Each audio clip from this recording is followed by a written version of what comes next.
Hi guys. I'm just going to make a quick video really quick because I'm having a lot of questions about the moon energy. And so the question is, let's take this moon that's coming up. It's in Scorpio. The phase will be new. So that's two separate things, the phase of the moon and then the astrological sign or the constellation that it's in the sky. So how will the moon being in Scorpio affect you? And do you have to have Scorpio placements? What does that look like? So when the moon or any planet is in a astrological sign, that is collective energy. It affects everyone. Now, your natal chart, like you may be saying, well, I'm a Scorpio, sun, moon, or rising, or my, moon is in Scorpio. Is this my moon? Yes. But it also affects people who don't have scorpionic energy as well. And so, what is Scorpio energy? Scorpio energy, as we know, is about life, death, and transformation. If you think about it, there's like stages of Scorpio. It goes from the little scorpion to the phoenix to the eagle. And the eagle has, this is about, the reason why is because it's about transmutation. It's about the eighth house energy, about death and rebirth. So, and one of the reasons why this house, this area of energy kind of scares people is because it has to do with death. And in our society, we have a lot of fear associated with death because we don't really understand that we are energy, and energy can neither be created or destroyed. We just transform. And that's what Scorpio is trying to teach you. You're not dying, you're rebuilding, you're being reborn. And actually, maybe you do need to be destroyed before you can be rebuilt. And actually, there's beauty in the destruction. Scorpio energy is a water sign and it's fixed. And that means while shit's changing all around you, this fixed energy, the reason why it's so important that Scorpio energy is fixed is because it actually creates stability while things are moving around you. The seasons are literally changing and Scorpio is grounded. Now, there can be a lot of higher and lower vibratory energy from Scorpio. Scorpio is not all rebirth and great.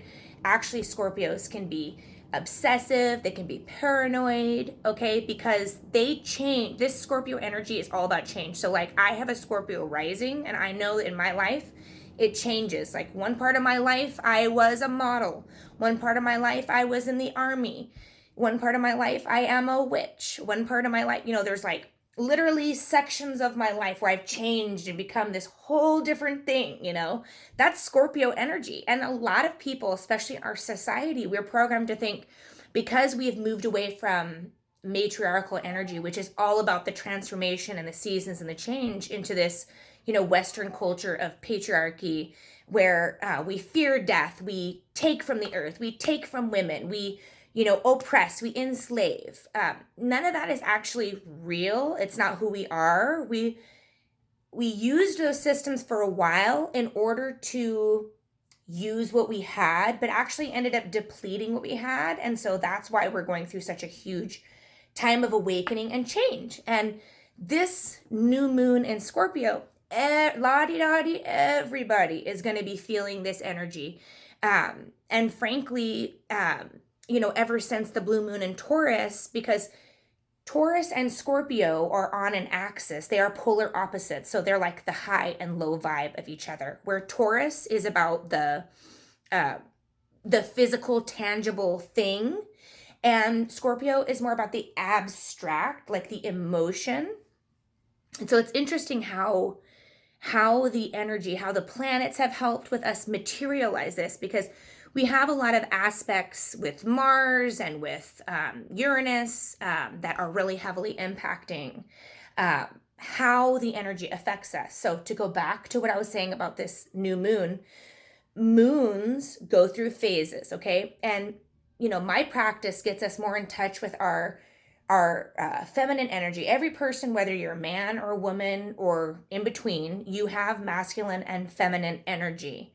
And what I believe we need to do is to create balance and harmony between those aspects, and that creates health and wellness and well-being, all throughout your body, your astral body, your spiritual body, on and on.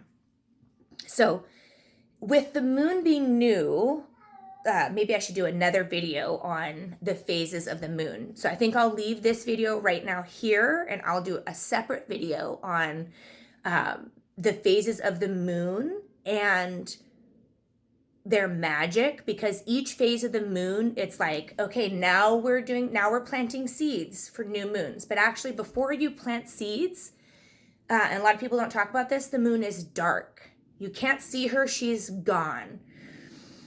So it's important before you plant seeds. I just want to put this out there because this is a new moon and we're planting seeds, and it's in Scorpio. So the seeds are transforming. This is a new you, ladies and gentlemen, and we're not going to have this moon for another year. So Scorpio moons, this is your moon. This is a highly emotional, volatile moon.